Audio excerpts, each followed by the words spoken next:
June 25th, 2021. Few people are smarter than Mark Steyn. Heck, few people are as smart as Mark Steyn. The other day, a caller, Tina, I think, mentioned his essay in the current issue of Imprimis and how important it is. I read it and agree, and he and his is our text for today. I don't know how free countries began to act like East Berlin, but it is just one indication that America and the West in general have become almost unrecognizable from what they were not that long ago.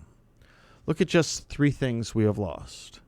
One is equality before the law, something absolutely essential to a free society. In its place, we now have a politicized law. If a policeman fatally shoots someone, whether his name is released to the public depends on whether the shooting is consistent with the preferred narrative of the ruling class. A policeman recently took down a young woman who was threatening the life of another young woman with a knife, and that policeman was immediately identified. Indeed, his photo was posted, and he was threatened by NBA superstar LeBron James on Twitter. On the other hand, we know nothing of the policeman who shot dead an unarmed woman in the U.S. Capitol on January 6th. His name will apparently never be released to the public. Second, border control. Functioning societies, at least since the Peace of Westphalia, have borders. America has no southern border and no plans to get one. The official position of our government seems to be that any of the 7 billion persons on this planet has a right to come and stay in the U.S. for 3 years until his or her assigned court date comes up. As the number of people with pending cases continues to grow, that 3 years will extend out to 5 or 7 or 15 years. If we get all 7 billion people to come here, the court system will break down entirely, and maybe we can just go back to having a functioning border. And third, dare I bring up the fact that it is a real question whether we can go back to agreeing to have open and honest elections. And if we don't have open and honest elections, control of our borders, and equality before the law, then we don't have the conditions of politics or free government. And here's the thing. It is not at all clear to me that many of America's conservative politicians understand the seriousness of all this.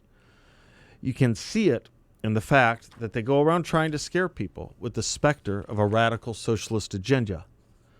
For well over a year now, we have been living in a world in which it's accepted as normal that the state has essentially unlimited power, and in which our freedom to decide for ourselves has been diminished almost to invisibility. Why do these conservative politicians think the words radical socialist agenda will scare anyone in a time when the state can tell us whether we can have Aunt Mabel over? They are completely out of touch. I should very much like to come back to this. Over the same period as the pandemic lockdowns, we have seen an escalation of so-called wokeness. And if you look at one of the most startling manifestations of this, transgender fanaticism, which involves, after all, the abolition of biological sex, and I'm sorry to have to say it, the physical mutilation of children, one notices that America is farther down this road than any other country in the Western world. In other words, at this moment of crisis for Western civilization, or for what we used to call Christendom, the leading country of the free world is pulling the wrong way. Think of it. Your daughter has been training since she was a little girl to run in school sports. Now, at 17, she's in the state high school track championships, and you are forbidden even to notice that she's competing against a woman who is 6'2", with eyes like tugboats, a great touch of 5 o'clock shadow, and the most muscular bosom you've ever seen. You're not supposed to notice the craziness of this, and the craziness is that it is at its craziest right here in America. We traditionally think of France as being a bit screwy, but today there are French intellectuals who regard themselves as hardcore leftists, and yet who think America has gone bonkers on this very issue of transgenderism. President Macron himself has said that America wokeness is an existential threat to the French Republic, and he found bureaucrats in France's education bureaucracy who agreed. There is not a single bureaucrat in the Department of Education in Washington, D.C. who would agree, but there are apparently a few in Paris. If you look further east in Europe to the lands that were once behind the Iron Curtain, Hungary, Poland, and the Czech Republic, which still function as conventional nation states calculating their best interests, you find tremendous fear of the threat of wokeness that is being exported, sometimes aggressively, from America. So it is here in the U.S. we have to put the stake through these ideas. But again, even most of our conservative leaders and institutions seem oblivious. School districts in America are talking about revising their curricula to cover transgender issues from grade school on. This should be the main topic politicians speak about. Another big issue that should take our minds off what the media wants us to is China. I can't get over the way we in the U.S. have been ordered by our governors and the CDC to punish ourselves by living small, shrunken lives, while the people in China who have loosed this pandemic in the world have paid no price for it. Dr. Fauci has been a federal government bureaucrat since 1968. He's the J. Edgar Hoover of public health. He talks about COVID virus as if we're at war. But he seems to think a country wins a war by taking it out on its own population rather than the enemy, which is what we've done. Which do you think was the only major economy to grow in 2020 last year? It's not a hard question. America's economy shrank 3.5% last year. The economies of Germany and Japan shrank almost 5%. France's, Italy's, and India's economies all shrank 8%. The economy of the United Kingdom was down 10%. China's economy, on the other hand, grew 2.3%. The COVID pandemic has been hugely profitable for China. U.S. policy towards China since the 1990s represents perhaps the biggest strategic miscalculation by any great power in human history. Just as communism was wobbling and beginning to fall everywhere else, we helped Beijing come up with the first economically viable form of communism. At first, we were told it was only our manufacturing that would ship to China. After all, we were told it wasn't economically viable for Americans to make widgets. Remember all that talk in the 90s? We were going to be the knowledge economy? All the clever people told us this. We weren't going to have mills and factories because we were going to have knowledge. Well, in case you haven't noticed, China's got the entire knowledge economy for itself now. It makes our laptops and our smartphones, and it's out front with Huawei and 5G. It also makes the batteries that power our gizmos and the chips that run our cars. When COVID struck, we found out fast that the Chinese not only make our viruses, they also make the personal protective equipment that protects us against the viruses, and all our medicines too. Those wily Chinese get you both coming and going.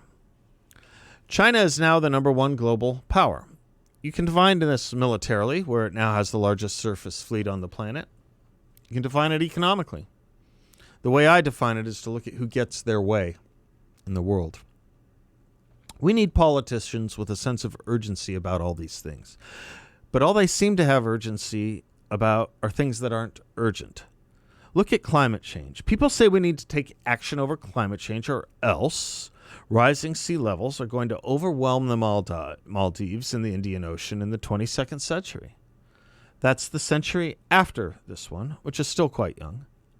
These same people say about the immediate crisis on the southern border that it's a natural phenomenon beyond the control of politicians.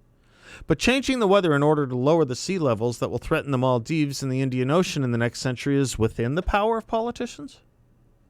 In general, our leaders are urgent about nothing that matters, and not in the least bit urgent about things that matter very much.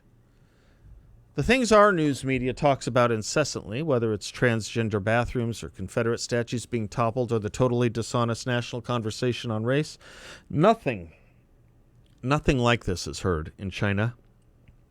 It just goes along steadily strengthening its position as the world's leading superpower. It does not suffer from self-doubt or preemptive cultural surrender. The Chinese don't find themselves stuck in these sterile, drain-circling, dishonest public conversations about identity politics. These conversations turn out to be truly just a waste of time. And one thing we should demand of our politicians is they talk about things that aren't a waste of our time. Mentioned President Macron of France.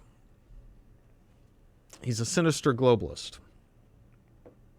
But he made an admirable stand when he announced that not one French statue would be taken down and not a single French street name would be changed because they are all part of French history. And bingo, as Peter Navarro likes to say, the statue toppling and street name changing in France went away. Why can't American conservatives show that kind of strength? The Senate Minority Leader says he personally would not be bothered if the historical names of U.S. military bases are changed. The editor of National Review says he wouldn't be bothered about taking down Confederate statues. But of course it doesn't stop there, because they're going after all of them. Washington, Jefferson, Lincoln, McKinley, Grant, and on and on. The point conservatives need to grasp is, unless you're prepared to surrender everything, don't surrender anything. I'll end pointing out that the left wins because it seizes language. Take the policy of letting people vote who are not U.S. citizens and shouldn't be voting. The left calls this policy counting every vote. Therefore, someone who wants to make sure voters are citizens is opposed to counting every vote. If we don't take back the language, we'll lose the truth. Even on Fox, news anchors talk about gender assigned at birth, as if that's something different from one's biological sex. There may be 57 genders, but there are only 2 biological sexes. Don't surrender the language. Reclaim the language. It's the first step to reclaiming our civilization. I'm Seth Leibson. We'll be right back.